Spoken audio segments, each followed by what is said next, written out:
ఒక్కొక్క దాంపత్యం అంత భయంకరంగా ఉంటుంది. అర్థం లేని అహంకారం. నేను భర్తని కాబట్టి అదొక్కటే. నేను భర్తని కాబట్టి నా నిర్ణయం చెల్లాలి, నేను ఏం చెప్తే అది భార్య వినాలి తప్ప అసలు భార్య నాకు చెప్పడం ఏంటి? నేను కొంతమందిని చూశాను నిజ జీవితంలో, దాన్ని అడగడం ఏంటండి? అసలు ఆమె చీర ఆమె కొనుక్కోదు మహాతల్లి. 30 ఏళ్ళు 40 ఏళ్ళు కాపురం చేసి తనకొక చీర ఇష్టమైంది కొనుక్కోవడం అన్నది ఆమెకి తెలియదు.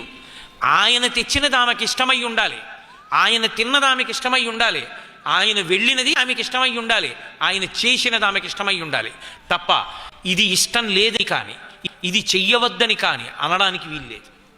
ఒకవేళ పొరపాటున అన్న ఆయన ఇంకొక మెట్టు దాటుతాడు కూడా. అంత క్రౌర్యంతో దానికి అర్థం ఉండదు. అరే ఆడపిల్ల అది ఒక తల్లిదండ్రులకి పుట్టింది, దానికి ఆశ ఉంటుంది, దానికి వెళ్ళాలని ఉంటుంది నాన్నగారి దగ్గరికి, అమ్మ దగ్గరికి, అన్నదమ్ముల దగ్గరికి అని కూడా ఉండదు. పాషాణ హృదయాలు. పుట్టింటికి వెళ్ళడం ఏంటి? ఒక్కనాటికి వెళ్ళడానికి వీల్లేదు, అలా పడి ఉండవలసిందే ఇంట్లో. ఏమిటో తెలియదు, అర్థం లేని రాగద్వేషాలు. పుట్టింటి వారు వచ్చి పలకరించబడదు భార్యని, ఏవో చిన్ని కారణాలు. మీరు ఒక్కటి ఆలోచించండి. అలాంటి వాళ్ళ గురించి మాట్లాడుతూ సీతమ్మ తల్లి ఒక్కటే అంది, చలితం చలితేంద్రియం అంది ఆవిడ. బతికున్న నాళ్ళు నడిచిపోతుంది రావణ.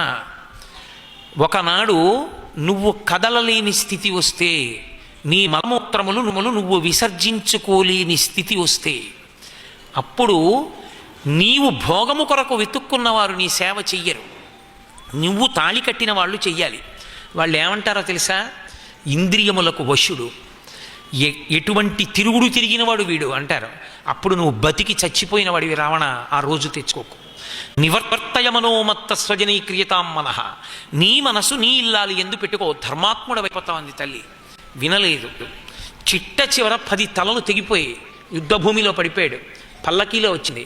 మొట్టమొదట ఇదే మాట అందావిడ, నువ్వు ఎన్నడూ నా మాట వినలేదు, నువ్వు నా మాట విని ఉంటే ఇవాళ ఇంత దారుణంగా నేల మీద మట్టి మీద పడి 10 తలలు తెగిపోయి నెత్తురోడిపోతూ చచ్చిపోవలసినటువంటి అవసరం నీకు కలిగేది కాదు.